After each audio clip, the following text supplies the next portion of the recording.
늙고 병든 다윗의 신체적인 문제로 이스라엘은 위기에 직면했습니다. 그리고 그 위기를 해결하고자 나단과 밧세바는 다윗을 찾아가서 아도니아가 벌인 이 반란 사건의 전모를 밝히고 옛적 다윗 왕이 밧세바에게 약속했던 그 왕위 계승에 관해서 분명히 해줄 것을 부탁했던 것이 어제 우리가 읽었던 말씀의 내용입니다. 자, 이 나단 밧세바의 이 요청에 대해서 다윗이 해결책을 제시하는 것이 오늘 28절에서 30절까지입니다. 제가 읽어드립니다. 다윗 왕이 명령하여 이르되 밧세바를 내 앞으로 부르라 하매 그가 왕의 앞으로 들어가 그 앞에 서는지라. 왕이 이르되 내 생명을 모든 환난에서 구하신 여호와께서 살아계심을 두고 맹세하노라. 내가 이전에 이스라엘의 하나님 여호와를 가리켜 내게 맹세하여 이르기를 내 아들 솔로몬이 반드시 나를 이어 왕이 되고 나를 대신하여 내 왕위에 앉으리라 하였으니 내가 오늘 그대로 행하리라. 있는 그대로입니다, 여러분. 밧세바를 자기 앞으로 불러들여서 이전에 다윗이 맹세했던 것처럼 솔로몬이 다윗을 이어서 왕이 될 것이라고 한 말을 오늘 그대로 자기가 이행할 것이라고 확증하고 있다 그 말입니다. 자, 그렇게 약조하고 나서요, 말만 하면 안 되잖아요. 행동에 옮겨야 되지 않겠습니까? 그래서 이 일들을 행할 수 있는 다윗의 수족 같은 사람들을 다윗이 불러들입니다. 그들이 누굽니까? 제사장 사독과 그 다음에 선지자 나단과 여호야다의 아들 브나야. 이 사람은 여러분 대통령 경호실장 정도 생각하시면 됩니다. 이 사람들을 불러서 왕의 대관식을 거행해요. 예? 그게 어디 나오냐면 33절부터 35절까지입니다. 33절부터 35절까지 한번 읽어보세요. 읽습니다. 시작. 왕이 그들에게 이르되 너희는 너희 주의 신하들을 데리고 내 아들 솔로몬을 내 노새에 태우고 기혼으로 인도하여 내려가고 거기서 제사장 사독과 선지자 나단은 그에게 기름을 부어 이스라엘 왕으로 삼고 너희는 뿔라파를 불며 솔로몬 왕은 만세 수를 하옵소서 하고 그를 따라 올라오라. 그가 와서 내 왕위에 앉아 나를 대신하여 왕이 되리라. 내가 그를 세워 이스라엘과 유다의 통치자로 지명하였느니라. 무슨 말인지 여러분 크게 이해하는데 어렵지는 않을 겁니다. 자, 우리가 이틀 전에 아도니아가 반란을 꾀했을 때 그가 어떤 모임을 만들었는지 대략 살펴봤어요. 도성 밖에서 독자적으로 여러분 아도니아가 이 자기식의 대관식을 하잖아요. 자, 그런데 오늘 말씀에 보면 기혼이라고 하는 그 지명이 나와요. 기혼. 이게 어디냐면 이스라엘에 가면 흰놈 골짜기와 기드론 골짜기가 만나는 곳인데 이 유다 지파와 베냐민 지파의 영토 경계선 그곳에 기혼샘이라고 하는 샘이 있었습니다. 이곳에서 600m 떨어진 곳에서 아도니아가 소위 말하면 자기식의 대관식을 했던 거예요. 자, 그런데 이 아도니아가 자기식의 대관식을 어떻게 했습니까? 이틀 전에 말씀해 봤지만 자기를 호위한 병거와 기병을 데리고 자기를 지지할 요압과 또 아비아달과 같은 사람들의 후원을 받으면서 그가 비슷한 대관식을 했다 그 말입니다. 자, 그런데 그것과 대비되는 것이 오늘 다윗이 명령한 솔로몬의 대관식입니다. 솔로몬은 여러분 어떻게 합니까? 그 말보다 더 비싼 동물인 왕의 노새를 타고 왕의 예식을 지금 거행하고 있어요. 왕의 자리에 올랐다는 거예요. 그리고 그 예식은요, 예루살렘에 물을 공급하는 원천이자 성전 바로 아래에 있었던 그 기혼샘에서 거행되었던 겁니다. 괜히 여러분 기혼에서 했던 게 아니라는 얘기예요.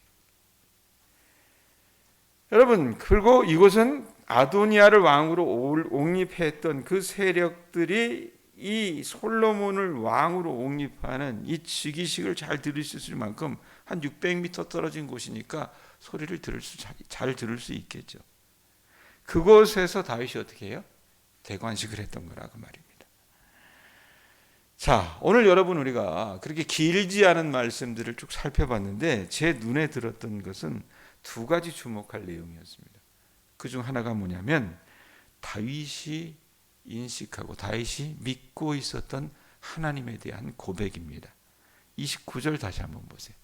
29절에 보면 어떤 말이 나옵니까? 읽습니다. 시작.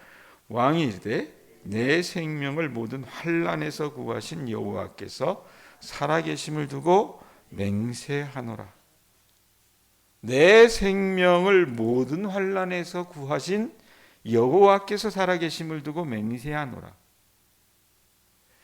다윗에게 있어서 하나님은 어떤 분이셨냐? 자기의 생명, 자기 생명을 모든 환난에서 구하신 하나님이었습니다. 또 그 하나님은 죽어 있는 하나님도 아니고 잠자고 있는 하나님도 아니고 부재하고 있는 하나님도 아니고 살아계신 하나님이었다고 말입니다. 여러분 이제껏 어떻게 보면 다윗이 이 말을 하기 전까지 다윗의 모습은 어땠습니까? 늙고 병약해져 보였습니다. 그러니까 무능한 권력자로 비춰졌어요. 자기 몸 하나 제대로 주체하지 못했기 때문에 자기의 후계 구도 작업에 대해서도 아무것도 하지 않을 것처럼, 아무것도 하지 못할 것처럼 보였기 때문에 아도니아 같은 인물들이 어떻게 해요? 반란을 꿈꾼 거라 그 말입니다. 또 아도니아가 벌인 일에 대해서도 어떤 조치조차 취하지 않았기 때문에 나단과 밧세바 같은 사람들이 나단과 밧세바가 나서게 만든 것처럼 보이기까지 했다라는 얘기입니다. 자, 그렇게 무능하고 유약하게 보였습니다. 자, 그런데 다윗이 믿고 있었던 하나님은 어떤 하나님입니까? 내 생명을 모든 환난에서 구하신 여호와께서 살아계심을 두고라고 해요. 자기 생명을 모든 환난에서 구원하신 그 살아계신 하나님을요, 다윗은요, 남들이 봤을 때 늙어 죽어가는 그 순간에도 병약해서 모든 이에게 어쩌면 우습게 보였던 그 순간에도 기억하고 믿고 있었다는 얘기입니다. 여러분 이스라엘 역사 속에서 다윗처럼 상승장군이 또 어디에 있었습니까? 출현부터가 대단했잖아요. 골리앗을 때려잡아 죽이지 않았습니까? 물매가지고요. 때로는 여러분 다윗이 상승장군이었기도 했지만 쫓기는 신세에 놓였을 때도 있었습니다. 또 정식으로 왕이 되어서 그 영광을 누렸을 때도 있었어요. 또 압살롬의 반란사건과 같은 큰 위기를 당할 때도 있었습니다. 그런 모든 일들 속에, 그런 모든 환난 가운데서도 다윗에게 하나님은 어떤 하나님이었냐? 그가 찬 모든 환난에서 그를 구하셨던 살아계신 하나님이었다는 얘기예요. 그리고 그 하나님이 지금 이스라엘 백성들이 마치 종이 호랑이처럼 그렇게 치부하는 늙어 빠진 다윗의 그 순간에도 함께 하셨다는 얘기입니다. 그 하나님이 또다시 다윗과 이스라엘을 아도니아의 반란 사건에서 구해내 주실 것이라고 다윗은 어떻게 해요? 확신하고 있었다는 얘기입니다. 네? 여러분들에게 하나님은 어떤 하나님입니까? 네? 여러분 우리는 보통 하나님을 믿고요, 믿는 그 순간 체험한 하나님에 대해서는 어떤 기억의 잔상들이 남아 있어요. 네? 어떻게 보면 다윗이 만난 그 환난에서 그를 구하신 하나님 비슷한 체험을 여러분들이 하셨을 겁니다. 자, 그러나 우리의 하나님은 거기에서 머물고 말 때가 많습니다. 그리고 더 이상 생기를 잃어버린 채 멈춰버린 경우가 많다 그 말입니다. 자, 믿음의 유효기간이 있는 것 같아요. 여러분들의 몸이 늙어가듯이요. 그래서 대부분의 한국교회 성도들을 보면요, 죄송스럽지만 유통기한이 다한 그런 식품을 보는 것 같습니다. 그들의 믿음은요. 하나님이 살아계시다고 하는 증거가 그들 삶 어디에서도 보이지 않는다는 얘기입니다. 말로는 하나님 믿는다고 말합니다. 주일이면 교회당에 나와서 하나님께 눈인사를 하고 가는 것처럼 보이지만 실상은 그 사람들에게 하나님은요, 종이 호랑이처럼 비춰진다고 말입니다.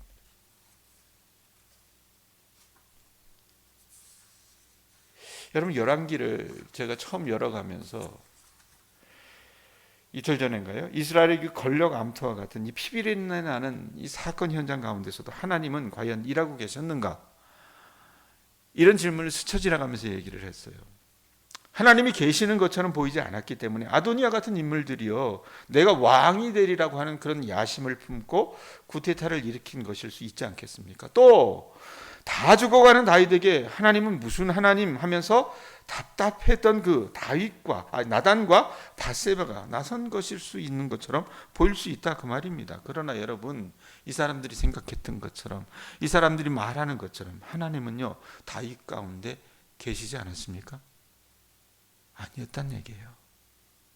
하나님은요 구정물이 튀고 악취가 풍기는 그 권력 암투의 현장에도 일하고 계셨고, 다윗과 그의 측근들을 통해서도 일하고 계실 것입니다. 무엇보다 다윗은 노예한 육체를 가졌음에도 불구하고 그에게 하나님은 여전히 살아계신 하나님이었다는 얘기입니다. 현재 아도니아 사건을 포함해서 모든 환난에서 그와 그 백성을 구하실 살아계신 하나님이었다는 얘기입니다. 우리 권사님들 연세 드셔서 몸이 성한 곳이 없죠. 아프셔서 여러분 고생하시는 거 보면 참 마음이 짠합니다. 하나님께서 고쳐주시기를 제가 간구하지만 어떤 때는 그 병이 나을까, 이런 생각을 할 때가 제 안에도 있습니다. 여러분들이 삶을 살아나가시면서 여러분들 주변 사람들에게, 자녀들에게, 이웃들에게 보여줄 수 있는 것이 무엇입니까? 어쩌면 다윗처럼 병들고 노약한 그 몸뚱아리일 수도 있을 겁니다. 그러나 여러분 분명히 아십시오. 남들이 보기에 여러분의 몸은, 여러분의 마음은 병들고 노쇠했다 하더라도 여러분의 삶 가운데는 여러분을 모든 환난 가운데서 구원하신 그 하나님이 함께 계심을 아실 수 있기를 바랍니다. 그 하나님이 살아계신다는 것을 여러분들 아실 수 있기를 바랍니다. 여러분들이 나이가 드셨더라도 지금 여러분들이 이곳에서 여러분들의 삶의 현장 속에서 하실 수 있는 일은 무엇인가? 그 하나님을 이야기해 주시는 것입니다. 아셨어요? 내 몸이 병들어도, 내 소원이 이루어지지 않았다 하여도 내게 하나님은 여전히 나의 모든 환난 가운데서 나를 구원하신 하나님이요 살아계신 하나님이라 하는 것을 여러분들이 증거할 때 하나님은 여러분들 삶 속에서 일하실 줄로 믿습니다. 자, 또 하나 주목할 것, 35절 말씀입니다. 35절 말씀 읽어봅니다. 시작. 그를 따라 올라오라. 그가 와서 내 왕위에 앉아 나를 대신하여 왕이 되리라. 내가 그를 세워 이스라엘과 유다의 통치자로 지명하였느니라. 자, 다윗이요 이전에 그랬던 것처럼 이 여호와 하나님의 이름을 언급하면서 뭐라고 얘기하냐면 솔로몬을 왕이 되게 만들어 주겠다라고 얘기하는데 뒤에 부연하는 설명이 있어요. 어떤 설명이 붙습니까? 그를 뭐로 만든대요? 유다의 통치자로 지명했다라고 하는 표현이 있습니다. 여러분, 이 통치자라고 하는 표현인데 왕위를 계승하면서 왜 하필 통치자라고 하는 이 부연하는 설명을 더하고 있을까? 여러분, 고대 근동아시아에서 왕은요 절대 권력을 가진 존재입니다. 우리나라의 대통령 그 이상으로 힘을 갖고 있는 존재라 그 말입니다. 그렇기 때문에 여러분, 이스라엘에서 왕을 표현할 때 이 왕이라고 하는 표현은요 사실은 인간 통치자이기보다는 여호와 하나님을 가리킬 때가 더 많습니다. 사사기에도 보면 그런 얘기가 있잖아요. 사사기의 단적인 표현이 뭐예요? 그 땅에 왕이 없으므로 백성이 각기 자기 소견에 옳은 대로 행했다는 표현이 있어요. 그 왕이 뭡니까? 하나님이었다는 얘기예요. 그들이 하나님을 하나님으로 모시지 않았기 때문에 자기 뜻대로 자기 소견에 옳은 대로 행했기 때문에 그 완전히 분열의 잔상들이 보였던 사사기의 그 타락상들이 보였다라는 얘기예요. 여러분, 하나님은 이스라엘의 왕이셨습니다. 자, 그러면 왜 통치자라고 하는 표현을 했을까? 이 통치자는 여러분 왕보다는 왕자라고 하는 뜻에 더 가깝습니다. 통치자 왕자는요 여호와 하나님 앞에서 공정하고 정의롭게 그 책무를 다할 책임이 있다는 것을 상기시켜주고 있는 거예요. 우리 생각에는 여러분 솔로몬이 왕이 됐으면 그의 위에는 아무도 없을 거라고 생각할 수 있잖아요. 그렇죠? 왕인데. 안 그래요? 그런데 실상은 그게 아니었다는 얘기입니다. 솔로몬은요, 통치자일 뿐이었습니다. 왕은 여호와 하나님께서 자신에게 주신 권력을 독단적으로 행할 수 있다고 본 반면, 통치자는요, 왕이신 하나님의 자발적인 신하였을 뿐이었다는 얘기입니다. 그러므로 이스라엘의 왕들은요, 다윗을 포함해서 여호와 하나님의 눈에는 어떻게 해요? 통치자, 왕자가 아닌 적이 없었다는 얘기예요. 하나님이 권력자에게 여러분 그 권세를 주신 이유가 있습니다. 그건 뭐냐면 그들이 모든 사람에게 하나님을 대신해서 은혜와 구원과 정의를 주고자 하는 그 하나님의 뜻을 성취하는 대리자의 역할을 하라는 겁니다. 자기 게 아니에요. 그러므로 권력자들은 그들 편에서 자기들의 권리가 제한되어 있다는 것을 성경적인 가르침에 의하면 인정해야 된다는 겁니다. 마구잡이로 휘두를 수 있는 것이 아니란 얘기입니다. 맡은 자에게 구할 것은 충성이었기 때문에 권력자들은 하나님께 어떻게 해요? 온전히 충성을 다해야 했다는 얘기입니다. 우리나라 정권이 바뀌고요.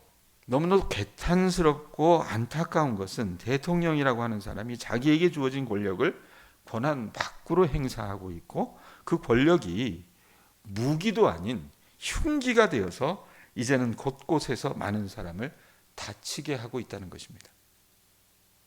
우리 역사의 고귀한 한 현장이라고 여겨졌던 독립운동사에서 홍봉도 장군의 이력을 문제 삼아가지고 육군사관학교에서 그 흉상을 철거하는 문제라든지 경북 예천에서 실종자들을 수색하다 죽음을 당한 해병대 최상병의 그 죽음의 책임 소재를 묻는 현장에서 자기와 지인이라고 자기와 가깝다는 이유로 수사 총책임자였던 그 헌병단장의 보고를 묵살하고 사단장의 책임을 면한 그 보고서를 변개시킨 문제라든지 하는 것은 여러분 하나님이 보실 때는 심판하실 수밖에 없는 노하실 수밖에 없는 단적인 예가 된다고 말입니다. 윤석열 대통령은요 왕이 아닙니다. 통치자라는 얘기입니다. 자, 그러면 이게 윤 대통령에게만 해당되는 얘기일까? 이렇게 왕놀이 좋아하는 대통령의 모습이 여러분 우리들의 삶 가운데서도 나타날 수가 있습니다. 분명히 아십시오, 사랑하는 교우들이요. 우리는요 우리 삶의 왕, 우리의 주인이 아니라는 것을 저나 여러분이나 아셔야 합니다. 주님이 왕이 되셔야 하고요. 우리는요 우리 삶을 다스리는 왕자, 곧 통치자일 뿐입니다. 그러므로 내 마음대로 살아가는 죄된 방식을 여러분이 어떻게 해요? 내려놓고 나는 철저히 하나님의 왕자, 통치자, 청지기인 것을 인정하고 주님께서 오늘 내게 맡겨주신 그 소중한 하루의 삶을 살아드리는 그런 저와 여러분들 되시기를 주님의 이름으로 축원드립니다. 하나님께 충성하는 우리 교우들 되실 수 있기를 주님의 이름으로 축원드립니다.